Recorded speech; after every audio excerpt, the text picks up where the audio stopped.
Thank you, Mr. President.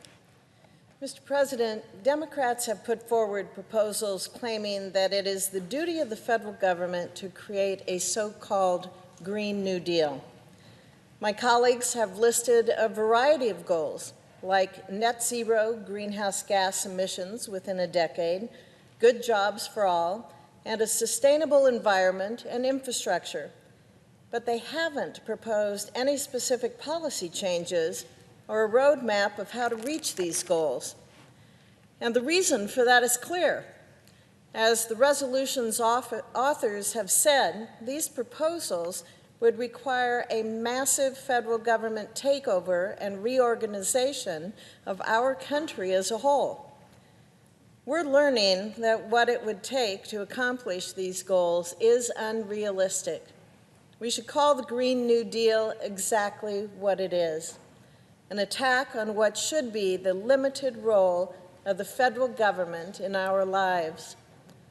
I want to address Nebraskans directly, and I want to analyze a few details that are part of this resolution's attack on rural America, which is an attack on Nebraska, because our state's economy and the well-being of all Nebraska families is reliant on a strong agricultural economy. One section of the resolution speaks to our nation's agriculture sector. Properly managing our environment is important, and Nebraska's agricultural producers who feed and fuel our world know better than anyone about conservation and stewardship. This is a serious issue, and it deserves a serious and a sensible approach. The early fact sheets that came out describing the Green New Deal offered mind-boggling proposals, like eliminating cows. This idea was so ridiculous that the Democrats balked and distanced themselves from this concept. In fact, while the Nebraska Democrat Party announced their support for the Green New Deal, Nebraska's Democrat Party chairman recently apologized to fellow Nebraskans for the anti-agriculture ideas that are included in it. Tom Vilsack, a former Iowa governor and former Secretary of Agriculture in the Obama administration, was spot on with his comments about the greatness of American agriculture during a congressional hearing in 2016. He pointed out, quote, "Every one of us that's not a farmer is not a farmer because we have farmers. We delegate the responsibility of feeding our families to a relatively small percentage of this country. 85% of what's grown in this country, it's raised by 200,000 to 300,000 people. It is an incredible freedom that we take for granted. And rather than being criticized, we ought to be celebrating these people, and we don't do it enough," end quote. I could not agree more. Nebraska farmers and ranchers feed a hungry world. Our soybeans, dairy, wheat, pork, eggs, and potatoes, they reach family dinner tables around the globe. Nebraska is known as the beef state. We are the #1 exporter of beef in the nation. In 2017, Nebraska exported well over $1 billion in beef products. Our beef producers are known around the globe as the best at what they do. Here are some facts.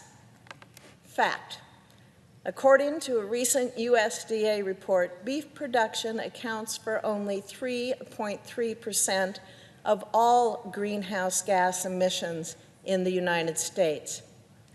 Fact: according to a Smithsonian article published in 2016, wetlands account for nearly 22% of global methane emissions.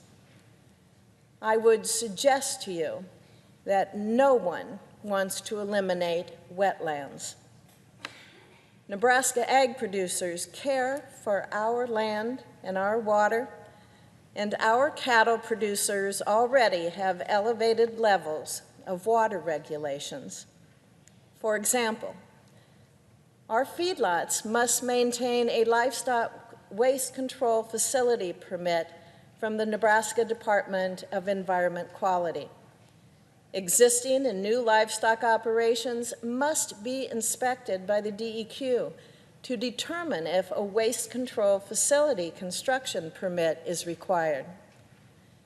Our producers also need a national pollutant discharge elimination system permit if their livestock facility has the potential to discharge into surface waters. Like I said, Nebraska is the beef state, but we are also the Cornhuskers, and the two go hand in hand.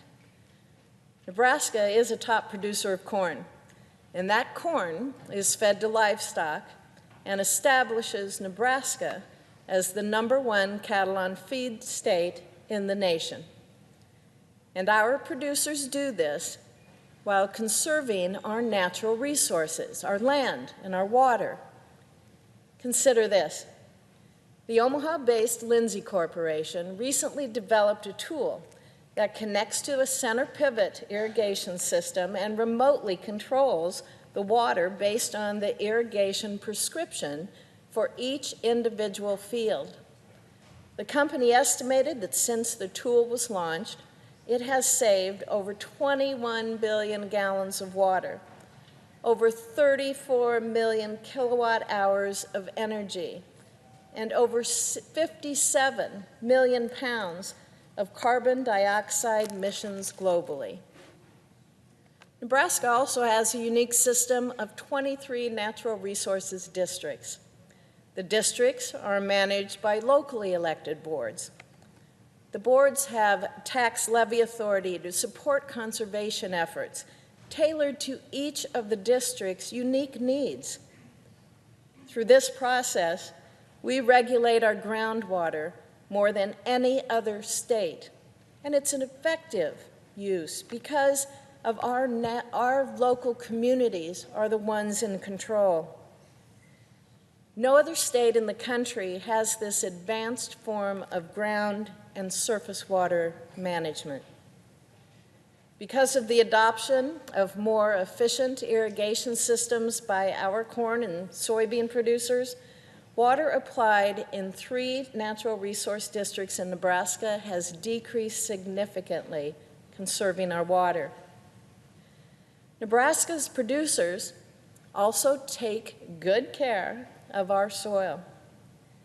Our natural resource districts can require landowners to manage soil erosion on their land and connect them with cost-sharing programs to help implement effective soil management practices.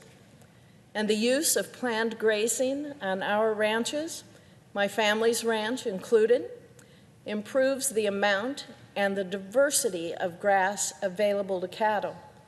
And cattle improve the overall health of that rangeland. The Natural Resources and Conservation Service estimated that soil erosion and planned, or as some call it, rotational grazing practices, have saved over $80 million in annual damages for flooding or erosion. Additionally, with the adoption of no-till farming practices and row crop production combined with cover crops like millet and rye, we have vastly improved the health of our soil. The bottom line is this: ag producers are conservationists who utilize proven practices to manage our land and water resources. As more facts have come out, we've learned that the cost alone of the Green New Deal is astounding. One estimate by the American Action Forum found that if the deal was fully enacted, it would cost anywhere from $51 to $93 trillion over the next 10 years. $93 trillion. That is a staggering expense that our families, our businesses, and our economy simply cannot afford. One of the main goals of the Green New Deal is a mandate to move our country to 100% renewable energy and achieve carbon neutrality within the next decade. The American Action Forum estimate warns that households would shoulder this weight with up to nearly a $4,000 increase in their yearly electric bill. And if our country relied on foreign energy, those rates would skyrocket even higher. Higher electricity bills are a concern for me, and they are a concern for Nebraska families. But my colleagues across the aisle don't seem fazed. Recall that in 2009, former President Obama said he was willing to have the average household pay nearly $1,600 per year to reduce carbon emissions by 15%. Hardworking families said then that they could not afford that. So how can people now afford up to spending $4,000 a year? Attempting to move to all renewable energy would also mean shutting down every nuclear, coal, and natural gas plant. According to some estimates, this would cost Nebraskans and the American people $7 trillion by 2030.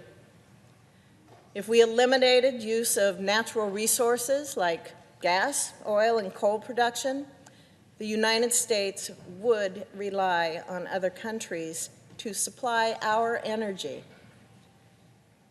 The United States leads all G20 countries with the best record of carbon dioxide emissions reduction in recent years. From 2005 to 2017, the United States reduced carbon dioxide emissions by 862 million tons, a 14% cut. Comparatively, in the same time frame, India increased its carbon emissions by 1.3 billion tons, and China raised its emissions by 4 billion tons, a 70% increase. Though China is moving towards plants with higher efficiency, China already accounts for nearly half of global coal consumption.